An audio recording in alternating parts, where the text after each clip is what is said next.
verdaderamente felicitar este tipo de iniciativas. Ojalá que con el tiempo esto cada vez vaya tomando más fuerza, este tipo de encuentro entre el mundo de la ciencia, los legisladores y el público en general. Así que yo no voy a alargarme más porque entiendo que tengo muy poco tiempo y yo les quiero hablar de la situación sísmica que sabemos hoy día. ¿Hay un problema, parece? En modo, ¿puedes colocarlo en modo? ¿En qué estamos en Chile? Yo voy a concentrarme en solo dos cosas, pero quiero mostrar la perspectiva. Perfecto. ¿Desde dónde partimos? Chile fue uno de los primeros países, junto con Japón, Inglaterra, Italia, Francia, Alemania y Estados Unidos, no más, que en más o menos 1906, a raíz del terremoto de Valparaíso, que produjo gran daño en el puerto, ese mismo año hubo un gran terremoto en Colombia, Ecuador, en Estados Unidos, una gran actividad sísmica en el planeta, y se genera entonces la sismología como ciencia, nace como ciencia al final del siglo XIX, comienzo del siglo XX, y en ese entonces Chile, a raíz del terremoto de 1906, por iniciativa de Valentín Letelier, que era entonces rector de la Universidad de Chile, convence al recién electo presidente Pedro Montt de la época de crear un área de investigación, un instituto sismológico, y nace la sismología en Chile junto con estos otros países, como les digo, siendo uno de los pioneros en el desarrollo de la sismología a nivel mundial. Entonces yo voy a tratar de hacerme cargo de eso y tratar de contarles al final en qué estamos hoy día y cuáles son los desafíos que tenemos como país. Nuevos conocimientos, nuevas tecnologías. En la imagen que ustedes ven allí corresponde a un esquema, ¿no es cierto?, donde aparecen con puntitos amarillos, muchos puntitos amarillos y otros puntitos verdes y puntitos azul en algunas partes, corresponden a epicentro, o sea, puntos donde se inició la ruptura sísmica, donde se inició un terremoto importante en el planeta. Y este gráfico está hecho desde los años 60 hasta el año 98. Los temblores más importantes en el mundo no están representados los tamaños, está representado el punto donde se inicia el terremoto. Un terremoto no es un punto donde se libera energía, sino que es como una antena, es una zona que rompe dentro de la Tierra.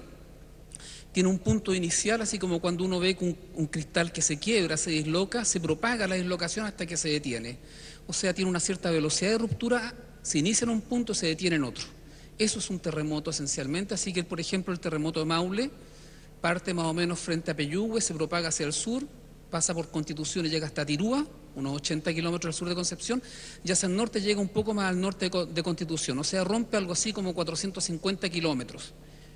Y rompe partiendo desde frente a Peyúgue, que es el epicentro, a una velocidad de 2,5 kilómetros por segundo, se propaga la ruptura hasta que se detiene. Por eso el terremoto duró como 2 minutos, liberando energía.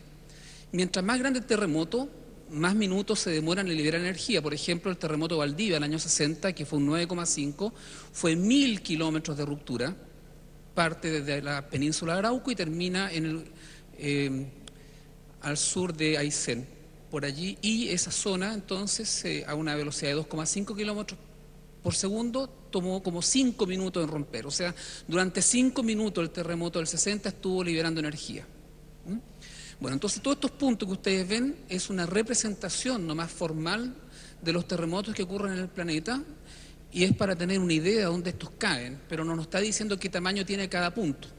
Hay distintas magnitudes aquí, pero como les digo, son temblores importantes. Lo que les quiero destacar en esta figura es que lo primero que llama la atención es que en el planeta la actividad sísmica no se distribuye homogéneamente, emerge una estructura, hay una organización. Los sismólogos hoy día están entrando en una relación muy estrecha con los físicos de sistemas complejos, porque se entiende hoy día la sismicidad del planeta como un eslabón más de los balances de energía, materia y fenómenos disipativos que ocurren en la Tierra, balances de energía y de transporte de masa que van desde el centro del planeta por su necesidad de evacuar el calor interno hacia el espacio exterior, y el balance de energía que nos llega del Sol y que alimenta la atmósfera, el movimiento de los océanos, genera entonces toda la fotosíntesis que da vida a la biosfera, de la cual nos alimentamos, y en la cual vivimos, y en ese balance de energía entre lo que llega del Sol y lo que sale dentro del planeta hay muchos fenómenos que ocurren, entre ellos volcanismo,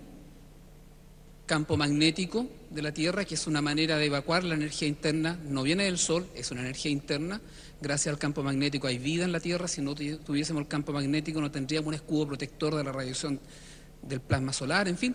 Entonces hay puros balances, y los terremotos es un eslabón más de la cadena de procesos disipativos de energía que ocurren en el cascarón más externo de la Tierra. Fíjense que los terremotos en la Tierra solo ocurren en el cascarón más externo. Los primeros 600 kilómetros de profundidad, la Tierra tiene 6.300 kilómetros de radio, a diferencia de la Luna, que desde que el hombre fue a la Luna y colocó sismómetros en la Luna en el año 69, sabemos que los temblores en la Luna, los lunamotos, ocurren desde el cascarón, desde la superficie hasta el centro de la Luna. En cambio en la Tierra, los temblores o terremotos ocurren solamente en los primeros 600 kilómetros, en el cascarón más externo de la Tierra. Y allí entonces esta sismicidad se estructura, se organiza, como ustedes ven, tiene formas. Hay una cierta estética que emerge, y esa estructura nos da cuenta del roce entre... Esta sismicidad ocurre solo en la frontera entre placas. Acá hay una placa que es la placa de Nazca, que se mueve respecto a esta otra placa, que es la del Pacífico. Acá hay otra placa que es la sudamericana, y una se mueve respecto a otra, y toda la sismicidad se acumula disipando energía por fricción entre ellas. La sismicidad que está en amarillo, aquí después lo vamos a ver, lo mencionó muy bien Reinaldo Charría, corresponde a actividad sísmica donde se está formando corteza nueva. Y en la zona donde ven sismicidad amarilla, verde y azul, como acá, es donde esa corteza que se creó en las zonas de ridge oceánico en algún momento vuelve al manto y penetra nuevamente, porque la superficie de la Tierra se mantiene constante. Se está creando superficie en algunas zonas con la sismicidad que ustedes ven allí, amarilla, en el Atlántico, y en otras zonas esta superficie que se creó vuelve a reciclarse en el manto, porque la superficie de la Tierra, como les digo, se mantiene constante. La Tierra no crece de tamaño ni disminuye, se mantiene constante. Y las placas se mueven sobre este globo, y en ese movimiento se rozan y genera liberación de energía, los terremotos. Entonces Chile está ubicado en una de estas zonas más intensas, y tenemos, como ustedes ya ven, los distintos colores, azul, verde y amarillo, que corresponden a distintas profundidades de terremotos. Así que ya con esta pura figura sabemos que Chile está ubicado en una zona altamente activa, sísmicamente activa, y además tenemos todos los tipos de terremotos a distintas profundidades, desde los superficiales hasta los profundos. Y ustedes ven que hay otras zonas en el mundo donde casi no hay terremotos profundos. Los color azul son profundos, 300 a 700 kilómetros, y los color amarillos son superficiales, hasta 70 kilómetros de profundidad. Y en Chile tenemos todas las profundidades. Bueno, esta sismicidad entonces, que se organiza de manera heterogénea, con una cierta estructura a nivel del planeta, cuando vamos ahora a ver qué pasa a nivel de Chile, a la escala de Chile, nos encontramos con esta imagen. Entonces aquí tenemos desde Arica, ¿no es cierto?, hasta Punta Arenas, lo tuve que cortar, Chile es muy largo, y los puntitos rojos corresponden a temblores sensibles superiores a magnitud 4 ocurridos en el periodo entre el año 2000 y 2010. Esta es una foto de 10 años de actividad sísmica en Chile. Si yo tomo la foto de los 10 años que viene más adelante, lo más seguro, lo más probable es que aparezcan otras estructuras, la sismicidad se organice de otra manera. Y esta información es vital. Es vital porque nos está indicando que hay zonas, por ejemplo, en la zona central, donde la actividad sísmica se concentra muy cerca al borde costero, esencialmente. En el norte de Chile la estructura de la sismicidad es distinta, está más bajo la cordillera y algo en el borde costero. Hay ciertas zonas donde hay vacío de sismicidad, y claramente en el sur del país hay mucho menos sismicidad. Entonces estamos frente a una imagen que nos indica que la actividad sísmica, cuando vamos a la escala del país, también es heterogénea, y la sismicidad se organiza de manera distinta dependiendo de la región. Entonces, el primer gran comentario, y como entiendo que tengo poco tiempo, voy a ir rápido. Primera gran conclusión: hay una norma sísmica vigente hoy día que data de los años 80, comienzo de los 80, que sigue siendo vigente, y que esa norma antisísmica con la cual la utiliza la ingeniería, se basa en un tipo de sismo que son los costeros, y está calibrada solo para el terremoto del 85 de Valparaíso. Y ya vamos a ver, yo les voy a mostrar que hay toda una taxonomía, una gran variedad de tipos de terremotos en Chile, y los terremotos más dañinos, más violentos, no son aquellos que tienen mayor magnitud, ni son los costeros, sino que son otros, que no están contemplados en la norma. Así que primera gran conclusión. Entonces, de esta figura se desprende y que hay distinta actividad sísmica en las regiones y por lo tanto uno podría concluir a grandes rasgos que Chile se divide en dos grandes regiones. La norma sísmica hoy día dice que Chile tiene una sola norma desde Arica hasta Punta Arenas, se aplica el mismo código y ya sabemos los científicos que eso no es así, no debería por qué, no refleja esa norma lo que observamos. Así que un primer mensaje que paso en esta presentación. Entonces podemos hablar de dos grandes sectores, dos grandes segmentos de sismicidad distinta en Chile, uno al norte de la península Taitao y otro al sur de la península Taitao. Con menor sismicidad acá, se puede explicar, pero no me va a alcanzar el tiempo, por qué eso, y yo me voy a concentrar en entender qué es lo que pasa hacia la zona norte, porque hay más sismicidad, así que por allá voy a ir. Esto se debe, todos saben, lo hemos visto en la televisión, en fin, por todos lados, que hay una subducción, o sea, hay una placa. Fíjense que el fondo oceánico tiene estructura, eso ya lo mencionó Reinaldo Charrier. Hay zonas de formación de volcanes submarinos donde se está formando corteza nueva, esta corteza se está alejando y se mueve como una especie de tapiz, de alfombra en movimiento y se mete por debajo del continente a lo largo de la costa, en una región que se llama La Fosa, que está a unos 80 o 100 kilómetros de la costa, y que en el norte de Chile la fosa, que esta es una figura Google, todos la pueden sacar de ahí, se van a dar cuenta que frente a Arica o Iquique, la fosa tiene como 10 kilómetros de profundidad, el fondo marino, allí en la fosa. En cambio hacia el sur está rellena de sedimento, hay más lluvia en el sur, por lo tanto hay más aportes sedimentarios a la cuenca oceánica y se llena entonces la fosa.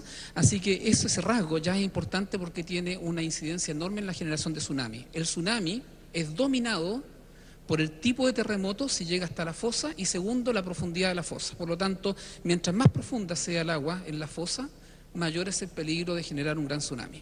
Así que ya vemos, ya nada más que observando la diferencia que hay de relleno de la fosa en términos de sedimento al sur y respecto al norte, que ya hay un rasgo distinto también que nos habla que de norte a sur debería haber una amenaza de tsunami distinta.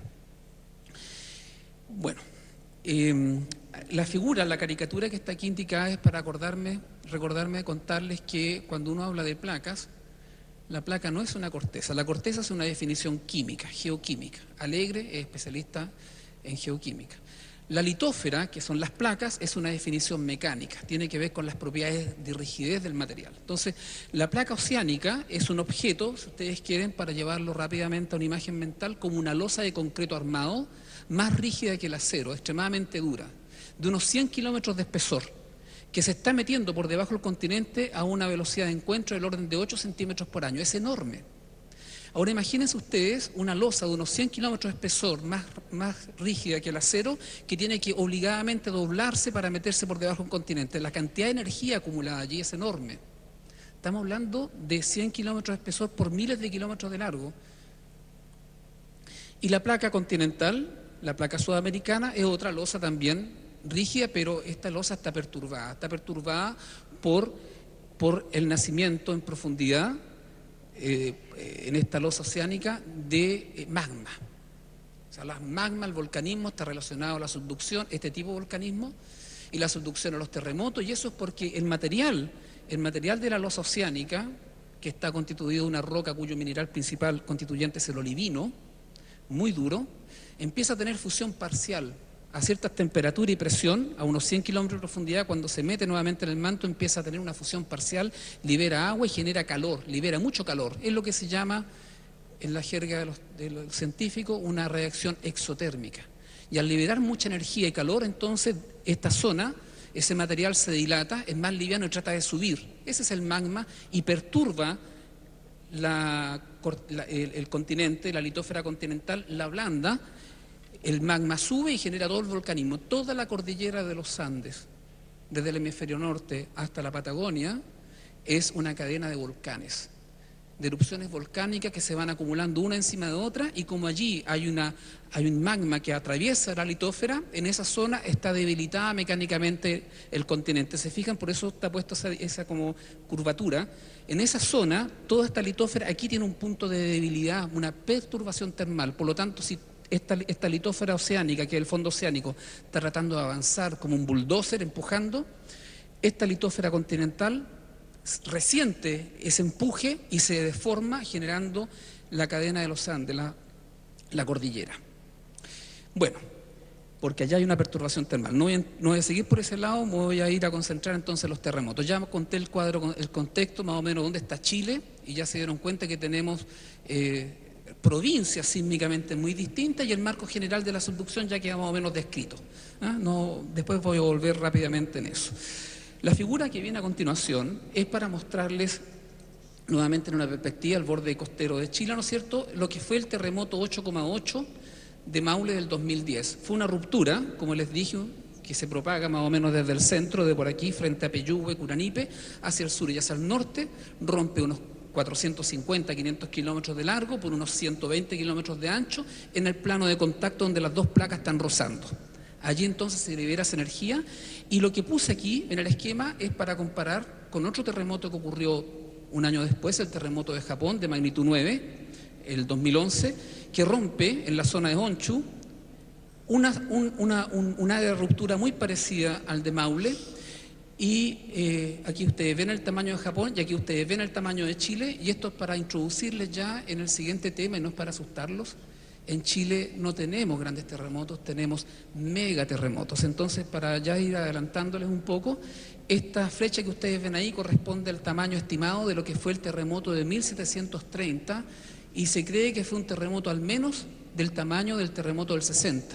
Un 9,5. Se sabe eso muy bien porque el maremoto que generó ese terremoto en las costas de Chile no solo fue catastrófico en toda la costa de Chile, desde más o menos la altura de Copiapó hasta el sur de Concepción, sino que se sabe que el maremoto arrasó con todo el borde costero del Pacífico. Se tiene esos datos bien registrados, en Japón también, y ese maremoto fue más grande que el maremoto que se observó para el terremoto del 60. Por lo tanto, sabemos que el terremoto de 1730 fue por lo menos igual o mayor que el terremoto del 60. Pero en esa época no había instrumentos, así que no tenemos la magnitud exacta. Tenemos el efecto del maremoto que generó en el resto de la costa del Pacífico como indicador del tamaño de lo que debió haber sido el terremoto de 1730. Ahora, ya introduje el concepto, megaterremotos. Resulta que los terremotos hoy día se comprenden como procesos, ¿no es cierto?, disipativos de energía en un estado de equilibrio muy frágil que los físicos conocen como sistemas autoorganizados en la criticabilidad. Cada uno de nosotros somos eso. Los seres vivos estamos en un constante balance delicado entre el entorno y nosotros. Estamos constantemente sacando nutrientes del entorno, respirando, haciendo reducción, oxidorreducción, para tratar de mantener la organización interna, una estructura interna. Nosotros dejamos de hacer eso y nos deshacemos. Bueno, los terremotos está dentro del mismo concepto de balance. La Tierra se estructura, se organiza internamente para liberar energía y parte de esa estructura de organización interna son los terremotos, son disipadores de energía. Y los terremotos entonces de repente, hay uno muy grande y pueden pasar siglos, unos pequeños, de repente pueden venir una secuencia de grandes, o sea, son fenómenos no lineales, que uno no puede predecir, no son lineales, no puede estimar, puede darse cuenta donde se está preparando un terremoto, pero es incapaz de decir el tamaño que va a tener. Y el ejemplo más claro que yo pongo en mis alumnos es cuando uno trata de deslizar un refrigerador en la cocina. El refrigerador en la cocina está por el peso, ¿no es cierto?, solidario al suelo, y a uno le cuesta desplazarlo porque hay roce. Bueno, exactamente lo mismo que pasa entre las dos placas. Están pegadas y hay roce y tratan de moverse. Cuando uno apoya el hombro en el refrigerador y trata de moverlo, se va a dar cuenta que tiene que hacer una cierta fuerza para recién desplazarlo, y logra desplazar 10 centímetros. Y como uno quiere desplazar el refrigerador 2 metros, vuelve a poner el hombro, vuelve a hacer fuerza y se da cuenta que esta vez está haciendo una fuerza mayor que la anterior, pero el refrigerador no se desplaza. Seguimos haciendo fuerza, aumentamos la fuerza aún más, y el refrigerador, en vez de desplazarse más centímetros que en el caso anterior, se desplaza menos. Es decir, aplicamos más fuerza y se desplazó menos que en el caso anterior. Eso es un fenómeno no lineal porque la fricción es un fenómeno no lineal.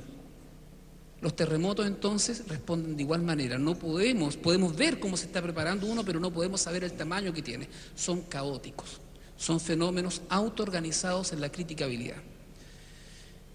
Bueno, entonces, dicho ya, introduje el segundo concepto, megaterremoto. Entonces ahora yo les voy a mostrar un primer aprendizaje.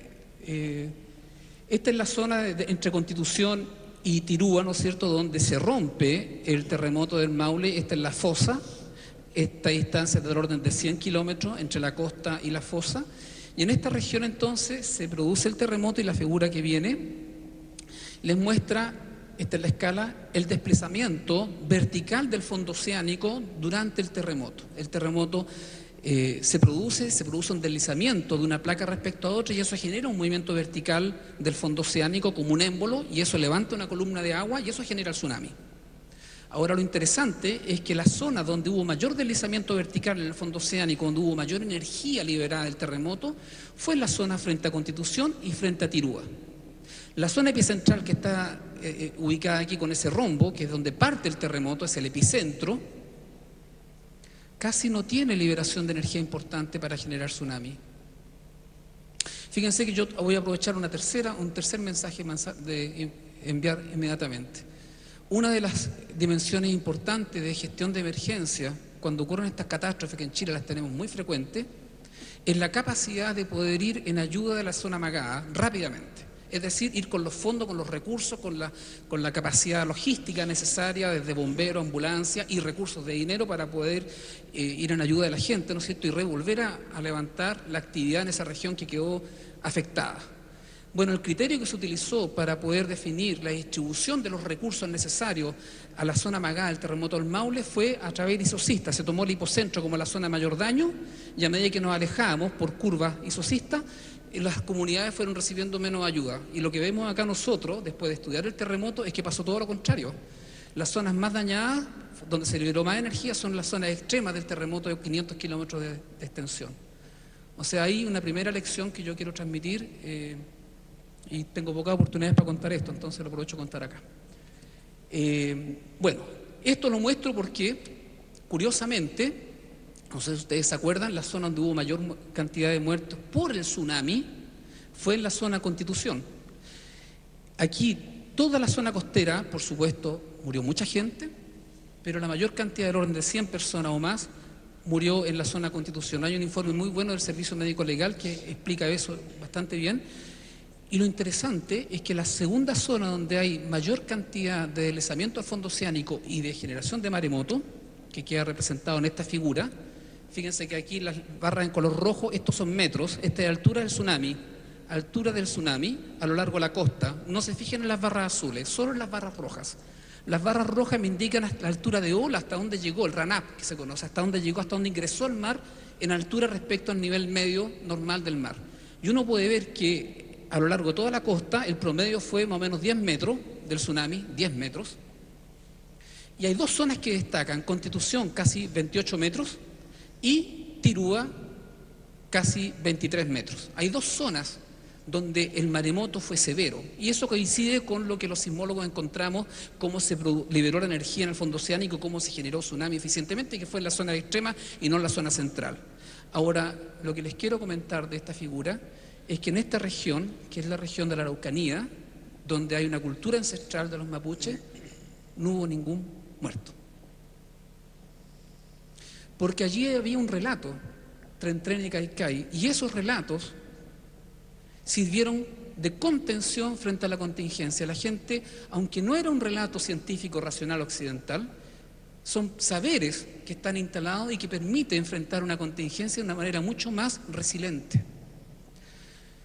Esto lo cuento porque una de las cosas que tenemos que aprender de este tipo de desastre es ser capaces de reconocer y rescatar todo lo que nos sirva, todos los elementos culturales que están en nuestra sociedad instalados para hacer nuestras comunidades mucho más resilientes y resistentes a estos fenómenos. Y allí hay un ejemplo impresionante de cómo un relato de la cultura ancestral mapuche hizo que toda esa comunidad donde el mar ingresó, fue la zona donde más ingresó horizontalmente además, no hay ningún muerto por el tsunami.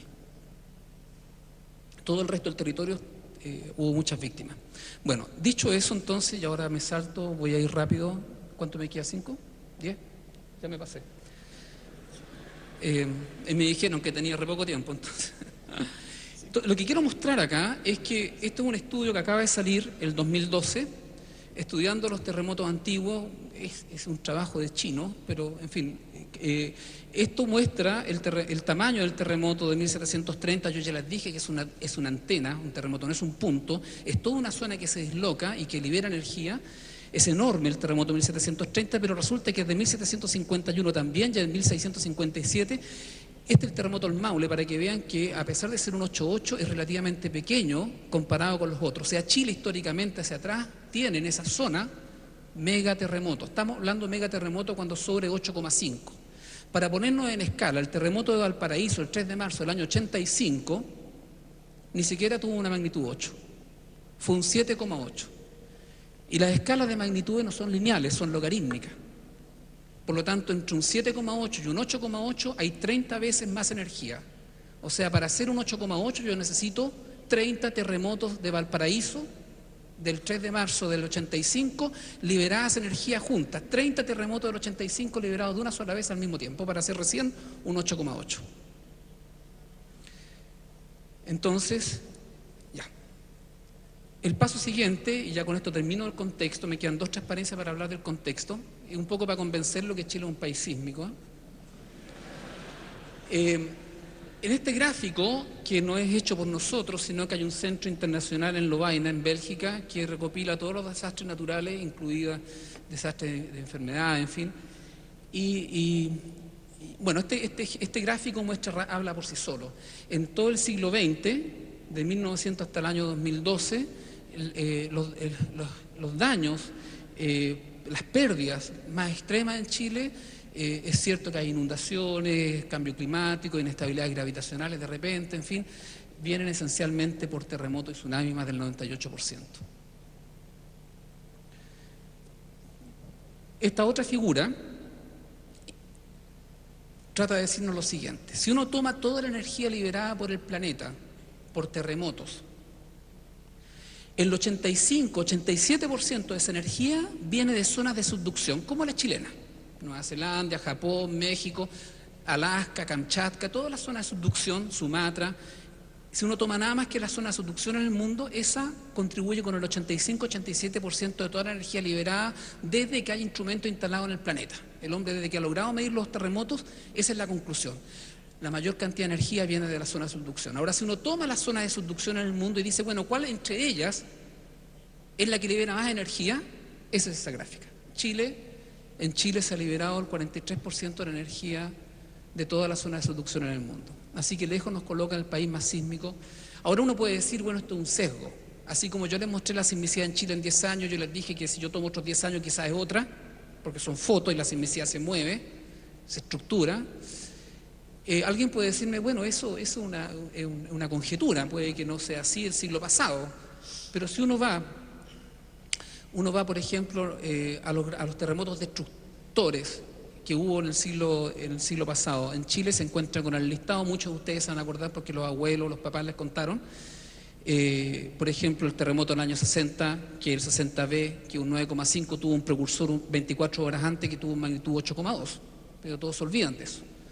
24 horas antes del terremoto de Valdivia hubo un terremoto 8,2. Así que bueno, en el fondo tenemos 17 eventos importantes en 100 años.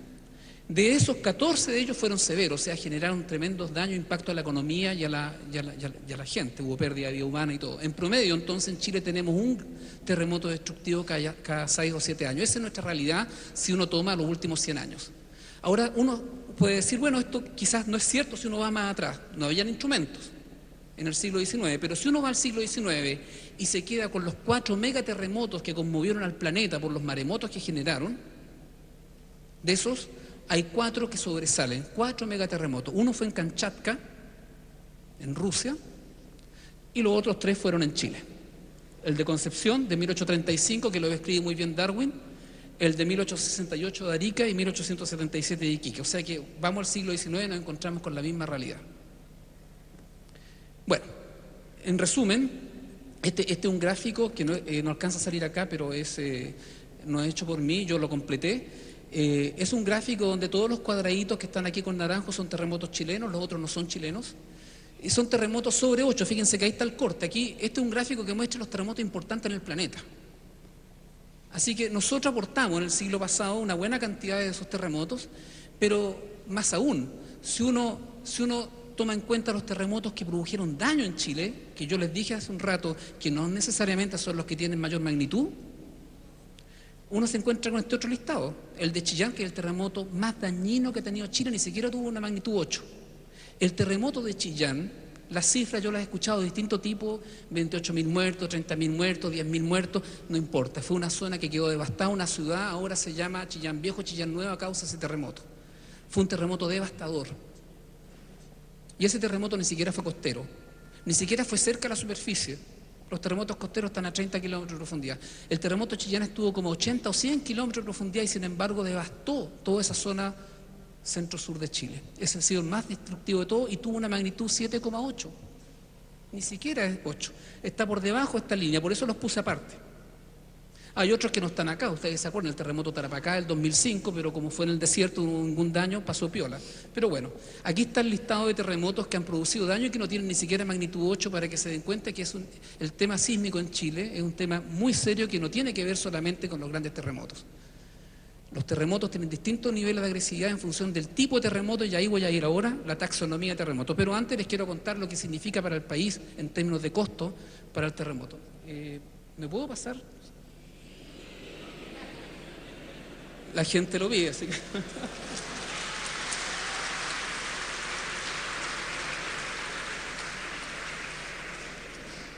Bueno, voy a ir rápido. Este fue un trabajo muy serio. Aquí está el listado de todos los terremotos que tuvimos desde 1906, ¿no es cierto?, hasta el 2010, los que son uno cada 6 años. Y lo que está representado acá es que para 2 de ellos, el terremoto del 85, donde un grupo de ingenieros muy prestigiosos, encabezados por Elías Arce, en fin, no quiero nombrar, se me olvidan los otros, no quiero ser... muchos ingenieros connotados antisísmicos lograron cuantificar el impacto en términos económicos para Chile un terremoto de estas características. Acuérdense que del 85 ni siquiera fue en magnitud 8. Bueno, el terremoto, hubo fallecidos, por supuesto. Chile tuvo una pérdida normalizado al dólar de la época, al PIB de la época, del orden del 11% del Producto Interno Bruto del país. Eso le costó al país ese terremoto. El terremoto de Maule, del 27F, el 2010, 12,5 el Producto Interno Bruto. Ahora, fíjense ustedes, digamos que estos terremotos, que los tenemos severos, uno cada 6 años, si son de ese orden de magnitud las pérdidas, y uno promedia esos valores cada 6 años, cada 10 años, es enorme, es del orden de casi el 2% del Producto Interno Bruto, haya o no haya terremoto en Chile. Chile paga, pierde, arrienda el territorio, haya o no haya terremotos, está pagando del orden de casi 2% del Producto Interno Bruto. Cualquier cosa que uno haga para mitigar los terremotos, entonces va a valer la pena. Ya, esta es la parte para los economistas.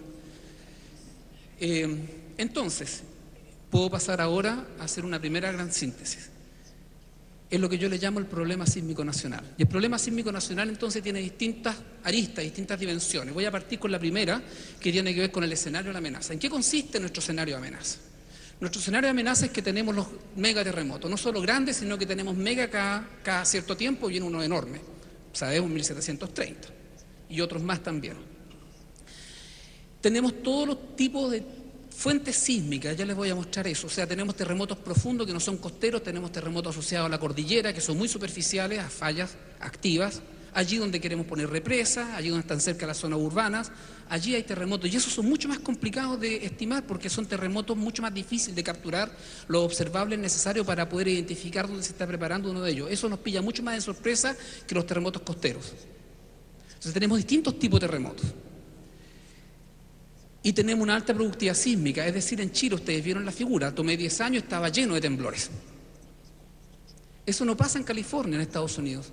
Un sismólogo en Estados Unidos tiene que esperar 5 años para validar una tesis, una teoría, para observar la sismicidad y ver si su teoría es correcta o no. Acá en Chile llega hasta un mes y ya tiene la actividad sísmica necesaria para ver si su teoría está bien calibrada o no. Tenemos una alta productividad sísmica. Y lo vimos que era distinta en el norte, en el centro y en el sur. El siguiente punto en azul acá indicado como parte del problema sísmico nacional, ya está primero descrito la amenaza, ese es un problema, hacernos cargo de todo ese problema, distintos tipos de terremotos, megaterremotos, en fin. El otro problema es el costo, eso es lo que el país pierde. Imagínense al revés, si no hubiésemos sido un país sísmico, todo lo que Chile ha perdido, todo lo que ha dejado de crecer. El siguiente elemento es la capacidad científica experta. Todos saben que somos muy pocos los sismólogos. De hecho, casi todos estamos ahí en la Escuela de Ingeniería de la Universidad de Chile y si tomamos el ascensor de repente todos juntos, es típica la talla que podemos morirnos los 5 de un viaje y se acabó la sismología en el país. Así de grave es. No puede ser que el país más sísmico del mundo no tenga un arsenal de científicos instalado en todo el sistema universitario, que no existan los estímulos de parte del Estado para que los rectores de las distintas universidades se entusiasmen en crear departamentos de ciencia. Fíjense que formar un sismólogo se demora por lo menos 10 años. Yo estudié ingeniería, después me entusiasmé por hacer un magíster en geofísica, después fui a hacer el doctorado, al final son 15 años de estudio para recién volver, y uno cuando vuelve no parte inmediatamente produciendo, uno toma unos 3 o 4 años en calentar los motores y ponerse a producir. Así que no es de la noche a la mañana, y estamos extremadamente retrasados en poder instalar esa capacidad científica porque el país la necesita. La institucionalidad adecuada, no voy a entrar en eso ahora. Y las tecnologías, las nuevas tecnologías, que es lo que quiero mostrarle ahora. Y solamente esta imagen es para acordarme de que tengo que decirles que el problema para enfrentar este problema sísmico, para ser enfrentado adecuadamente, necesitamos un sistema, una institucionalidad que tenga inteligencia. O sea, que la persona que está en una comuna cerca de los dirigentes poblacionales, que está en contacto en la municipalidad, la persona que tiene que traducir la información que le dicta ONEMI, el encargado de emergencia tiene, desde esa persona hasta el cabo que recibe por teléfono la información que hubo un terremoto magnitud 8 en tal lugar, toda esa cadena de información tienen que todos hablar el mismo lenguaje, entender lo mismo. ¿Y cómo ocurre eso si ni siquiera en los planes de contenido curricular de la enseñanza media y básica, en los textos escolares, estos temas se tocan? O sea, estamos en una sociedad en la cual este tema no está instalado, no hay conciencia y cada uno entiende lo que puede. Lo voy a decir así nomás y no voy a entrar más en ese detalle. Entonces, eso tiene que ver con la mitigación y también la generación de ciencia, de conocimiento. El identificar los tipos de amenaza nos permite entonces pasar a la siguiente dimensión, que es la preparación, es decir, las acciones que tienen que tomar oficinas como NEMI, o lo que exista en el futuro, en función de la información que se levanta desde la ciencia. El tipo de amenaza, cómo vamos nosotros a hacer todo un diseño de mapas de peligro sísmico en el norte, en el centro, en el sur, con un instrumento hoy día que usan los ingenieros antisísmicos, que ya sabemos que está de moda. Hay que transparentar eso, sincerarlo. Las acciones hay que tomarlas en función de lo que la ciencia logra levantar e identificar distintas amenazas que hoy día sabemos ya que los instrumentos, las amenazas identificadas no están completas, no están todas. La siguiente dimensión es la respuesta, ser capaz que frente a una situación de contingencia tener la respuesta adecuada. Ya les conté el ejemplo de lo que pasó para el terremoto en Maule, donde la distribución de los recursos estuvo en función de la isosista en torno al epicentro, cuando en realidad después supimos que el mayor daño estuvo alejado del epicentro. Ese tipo de cosas entonces, y el recovery, la capacidad de instalar gobernabilidad, que puedan nuevamente los niños volver al colegio, en fin. Esas son las dimensiones completas del ciclo, cómo se tiene que enfrentar las contingencias de los terremotos, volcanes, erupciones, maremotos, en un país expuesto a amenazas naturales como Chile. 4 dimensiones, cada una de ellas tiene que tener la debida importancia y está bien instalada. Lo aprovecho a contar porque desde mi mirada esto no está siendo recogido por el país. ¿Por qué esto? Porque cuando uno quiere reducir el riesgo sísmico en un país, puede ser riesgo de volcanes, puede ser riesgo maremoto, no importa, un riesgo que está en el ámbito de la gestión pública, de los instrumentos de planificación territorial, lo que se ve a nivel de cada comuna cuando se decide colocar una represa allí, colocar asentamiento humano acá, esa información tiene que estar en ese instrumento, pero no existe porque ni siquiera en el Ministerio de Obras Públicas está. No hay ni siquiera un mapa de sismicidad en el Ministerio de Vivienda. O sea, en este país se toman decisiones de instalación de infraestructura, de puentes, represas, etcétera, etcétera, etcétera, con todo un arsenal de ingenieros, porque yo se los digo porque yo he ido a darle charlas a los directores de obra y les he contado lo mismo que les estoy contando a ustedes. No existe esa información, por lo tanto se está trabajando a ciegas. Y yo aprovecho este balcón para transparentarlo. Entonces, el riesgo sísmico solo se logra reducir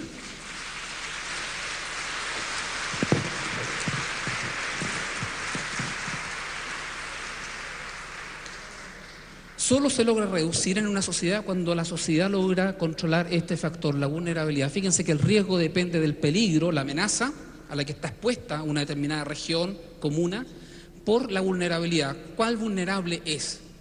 La vulnerabilidad uno la puede reducir, eso es un tema técnico, es tema de la ingeniería. Al ingeniero uno le dice, mira, vamos a tener un terremoto de esta característica, tantos kilómetros, las aceleraciones del suelo horizontales van a ser tanto, verticales tanto, etcétera. En una ventana de 50 años la probabilidad de que esto ocurra es tanto, y el ingeniero toma esa información, la lleva a sus cálculos y construye el edificio, construye la estructura en función de que resista lo que la ciencia le dice que va a ocurrir.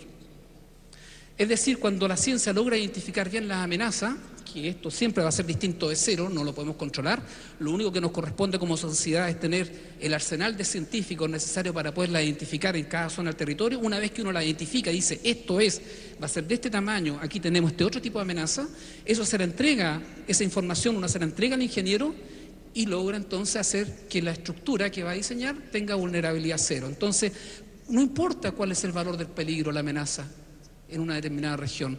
Si logramos la vulnerabilidad llevarla a cero, cualquier cosa multiplicada por cero da cero, así que la solución existe.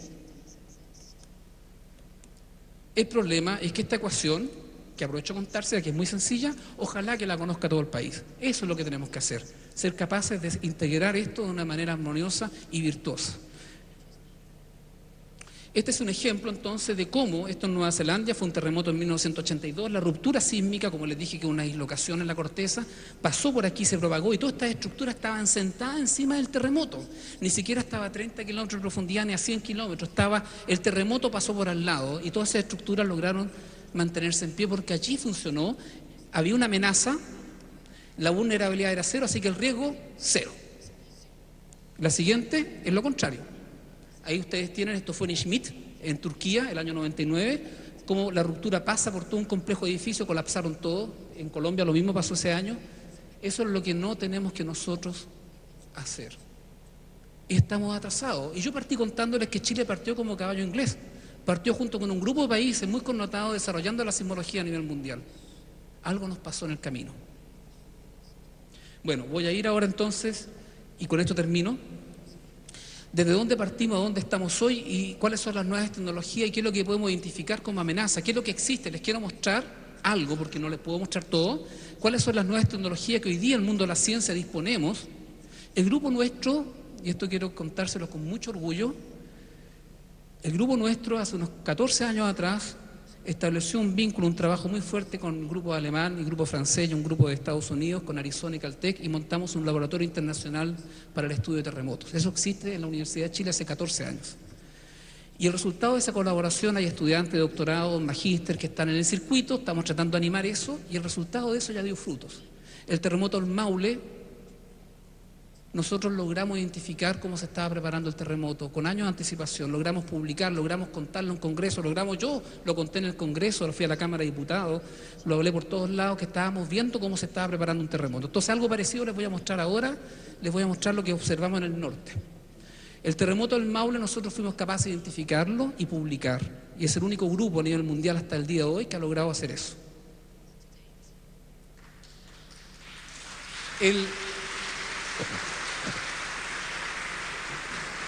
La imagen que ustedes ven acá son los personajes que les mencioné al comienzo y que dio origen a la sismología en Chile a raíz del terremoto de 1906 de Valparaíso. Ahí tienen a Valentín Letelier, Pedro Montt, y este fue el primer director, y hay un vínculo muy fuerte con Francia en sismología. Este era un señor, un ingeniero de la École Polytechnique que se hizo a cargo fue el primer director del servicio sismológico en Chile, y se instalaron instrumentos, voy a ir rápido, instrumentos muy sofisticados para la época, y Chile estuvo a la vanguardia a tal punto que en la primera revista científica de la sismología, porque les dije que la sismología nació a comienzos del siglo XX, la primera revista científica, la más prestigiada, el BSSA, el primer volumen, el primer número, la primera página, es un artículo de Ferdinand Montesinos de Valor donde aparece la red sismológica que él logró instalar hasta el año 23, cuando murió. Y ahí ustedes ven desde Tacna, porque Chile en esa época todavía Tacna era chileno, hasta Punta Arenas, toda la red sismológica que él logró instalar hasta los años 20. Ahí están algunas de las estaciones, la estación Santa Lucía, creo que es bodega de vino, y el Salto también creo que es un restaurante ahora. Ahí están los tipos de instrumentos instalados en la época, que eran muy modernos para aquella época. Y después, entre los años 30 y 70, la Universidad de Chile nunca recibió recursos del Estado para mantener eso, y como tenía la opción o se moría o trataba de hacer algo, los ingenieros de la universidad construyeron ellos mismos instrumentos, y durante todos esos años lo que hubo de sismología en Chile fue mantenido por las capacidades y los talentos de los ingenieros que, como no se podían comprar instrumentos, eran muy caros y nunca se recibió recursos. El servicio sismológico entonces estuvo sobreviviendo así hasta que llegó los años fines de los 90, comienzos de los años 2000, donde volvimos a recuperar algo de recursos y hoy día tenemos varios instrumentos, que es la red sismológica del país, que es la que le muestro acá. Eso es lo que existe hoy día, es la única red. Primero, una red sismológica. Yo les quería contar en lo que estamos, y esto paso rápidamente para que sepan todo cuál es la situación actual en Chile. Una red sismológica no son instrumentos que uno coloca como termómetro en la Tierra, es un sistema. Es un sistema donde es extremadamente complejo y fino, donde hay algoritmos que son capaces de darse cuenta, programas que están funcionando, registrando la señal en tiempo real, de darse cuenta que al lado del sensor fue un gato el que pasó y no un temblor que capturó. Porque si no estaríamos a cada rato dando la alerta de terremotos por cualquier bicho que pasa cerca de una estación. O sea, es un sistema. Porque tengo la sensación de que mucha gente cree en este país que colocar instrumentos, llegar y comprar un instrumento y colocarlo como quien coloca un termómetro. No es así. Es un sistema, por eso lo subrayé. Y eso, detrás de eso hay mucha inteligencia, hay mucha tecnología y cosas sofisticadas. Así que es un primer mensaje porque no es una red sismológica. La única red entonces hoy día nacional es la que tenemos en la universidad. Entregamos magnitud y hipocentro al CHOA para la alerta de tsunami, en lo que se llama el SNAM, Sistema de Alerta de Maremoto en Chile, y el SNAM, por ley, recae en el CHOA y solo tiene que dar la alerta si el terremoto es tipo costero. Pero en Chile tenemos otros terremotos que generan maremotos, como el fiordo de Aysén, el año 2008, todos no sé si se acuerdan, hubo una crisis en el fiordo de Aysén y generó un maremoto en el fiordo que no entra dentro de lo que las obligaciones del CHOA. Así que a los señores senadores que hay o congresistas acá, les digo que hay tremendos vacíos todavía. No solo problemas tecnológicos, mejorar el sistema, sino que hay vacíos legales. Hay tipos de tsunami que no están contemplados en la ley, así que están en terreno de nadie. El maremoto del... Gracias.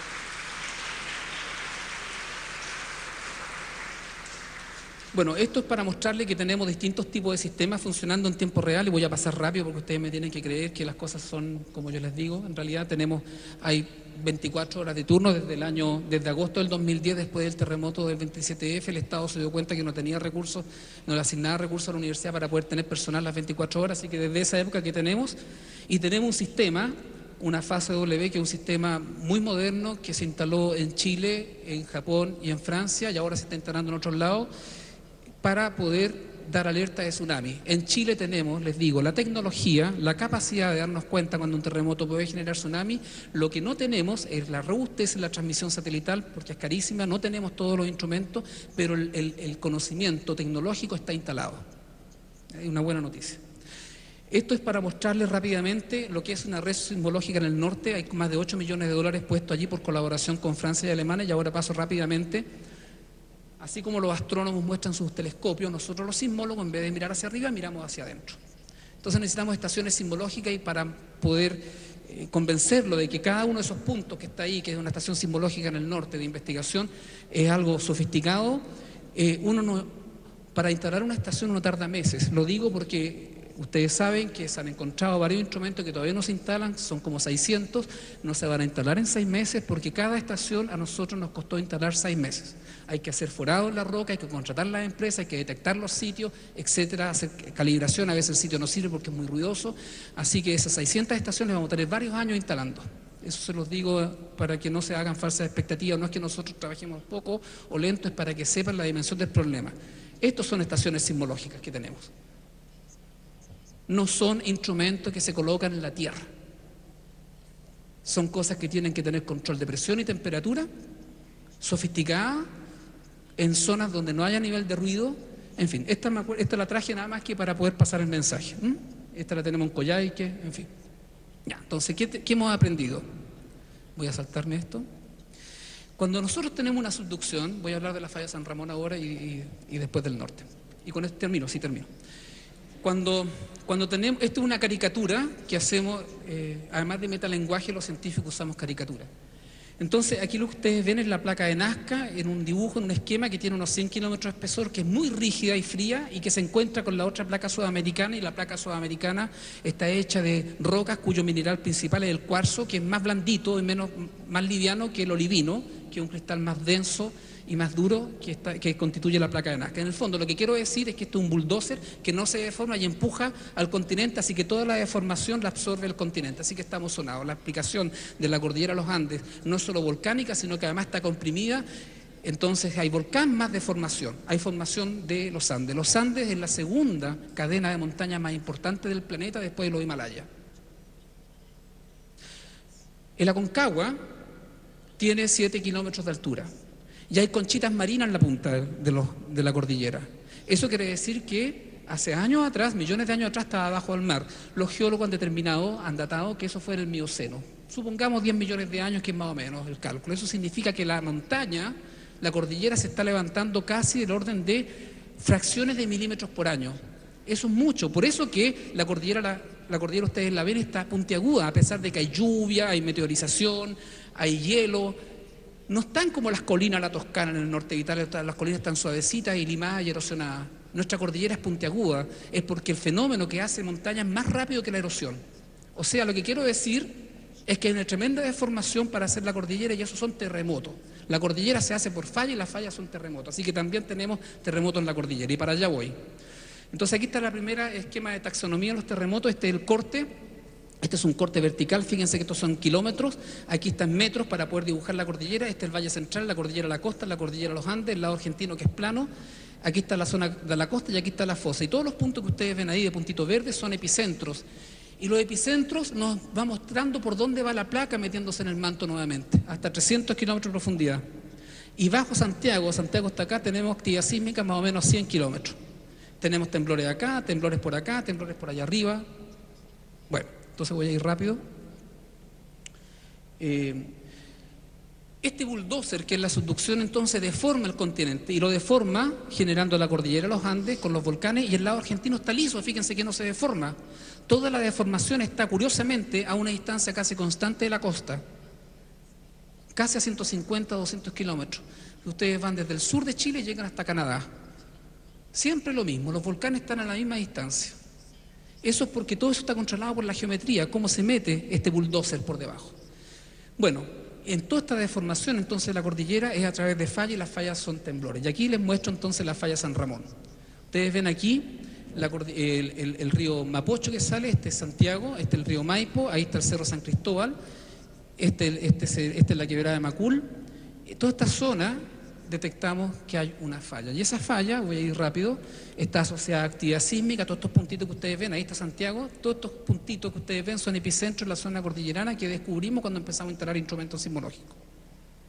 Eso es una zona activa. Entonces, esto es algo novedoso que tiene que ser incorporado en los mapas de peligro, en la zonificación de peligro que no está contemplado en Santiago. Cosas nuevas. Este otro ya no sé qué punto voy, pero ya. Y termino con los satélites, los GPS. ¿Qué es lo que nos muestran los instrumentos GPS? Con estos instrumentos uno mide un punto desde el satélite con una precisión milimétrica. Si las placas se mueven a varios centímetros por año, entonces aquí tenemos una herramienta espectacular para ver dónde se está levantando, se está preparando un terremoto, dónde se está hinchando, dónde se está acumulando energía, porque tenemos un instrumento desde el satélite que es capaz de medir cada punto en la Tierra, si se mueve 1 milímetro para allá, para 1 milímetro. Y si esto lo podemos hacer todos los días, todos los meses, durante años, podemos ver dónde se está hinchando y dónde se está preparando un terremoto y dónde no. Así que les presento las nuevas tecnologías, la sismología espacial. Para allá vamos y yo les voy a mostrar el resultado. Esta es la zona del Maule y todas esas flechas que ustedes ven fueron instrumentos GPS que instalamos en los años 96 con unos fondos que ganamos de un concurso en Europa. Con eso, con esa red de GPS desde Constitución hasta Concepción, esta es la zona del Maule, nosotros logramos medir durante varios años cómo se estaba acumulando energía. Fíjense que están todas las flechas indicando hacia el lado argentino, o sea, se estaba comprimiendo. El bulldozer, la subducción estaba empujando y estábamos detectando incluso la dirección en la cual se estaba produciendo eso. Y al medirlo sistemáticamente logramos ver que estaba ya la situación madura. Y eso fue lo que dijimos, y eso fue lo que publicamos, y eso fue lo que ocurrió, el terremoto después. Y cuando ocurre el terremoto, todo lo que se estaba comprimiendo es en la zona de ruptura. Fíjense, los puntos amarillos son las réplicas, y estas flechas corresponde a 4.700 milímetros, o sea, 4 metros, casi 5 metros se desplazó el borde costero en pocos segundos. Durante años se fue comprimiendo como un resorte hacia el lado argentino, lo medimos con GPS, y durante el terremoto en pocos segundos rebotó, porque deslizó, y se desplazó en sentido contrario y cada uno de los puntos lo pudimos medir. Bueno, no voy a entrar en los detalles ni cosas técnicas, solo quiero mostrarles lo que hicimos. Eso fue entonces el terremoto. Y en el norte de Chile hicimos lo mismo desde los años 90, comienzos de los 90 estamos vigilando esa región entre Península de Mejillones y Arica. Esto que ustedes ven aquí, esos puntitos morados, corresponden a réplica del terremoto del 95, que fue un 8,1, el terremoto de Antofagasta de 1995. Así que este fue el área de ruptura, fíjense, 180 kilómetros de largo. Y estos cuadrados que ustedes ven son imágenes de satélite que yo les voy a mostrar ahora, que nos permitió identificar en la zona entre Mejillones y el sur de Antofagasta cómo se deformó durante el terremoto del 95. Fíjense que las flechas de las estaciones GPS también muestran que se fue hacia el mar, se desplazó más de 1 metro hacia el mar en pocos segundos. Y esta patata que ustedes ven es cómo se deformó verticalmente, más o menos verticalmente en la superficie de la Tierra. Se hundió en pocos segundos, ahí donde está Cerro Paranal, en el observatorio, un cerro más alto, bajó como 60 centímetros en 10, 20 segundos. Eso pasó durante el terremoto. Les muestro esto porque ahora les voy a mostrar lo que pasa hacia el norte. Y con esto voy a terminar. Estas flechas que ustedes ven ahí son GPS que tenemos instalados desde los años 90 en el norte, vigilando cómo se está allí acumulando energía. No sabemos cuándo va a venir el terremoto. Lo que sí sabemos es que está en fase de acumulación. Y esta imagen que ustedes ven con colores nos está mostrando la patata, la deformación. Está justo iluminada en esta zona por donde pasó el satélite. Aquí no tenemos datos, pero uno puede imaginar sin problema que toda la deformación involucra hasta Arica. Fíjense, esta es la deformación de magnitud 8,1. Miren el tamaño de lo que se está preparando. Y esto yo quería contárselo, no sabemos, puede ser en 100 años más, puede ser en 5, no sabemos. Pero sabemos que tenemos una herramienta que nos permite identificar las zonas expuestas a amenaza. Por lo tanto, esto debe concentrar la atención de todas las acciones pertinentes y destinadas a mitigar los efectos en esta región. Así que existe la tecnología en Chile para identificar las zonas. Esto que les he mostrado no los puedo mostrar para el resto del país porque estos experimentos son científicos y esto nos salió una enorme cantidad de plata, lo logramos hacer allí. No sabemos en el resto del territorio porque no hemos hecho los estudios, quizás hay otras zonas también, pero están las tecnologías existentes para poder atacar el problema en Chile e identificar la amenaza. Y con esto termino. Muchas gracias.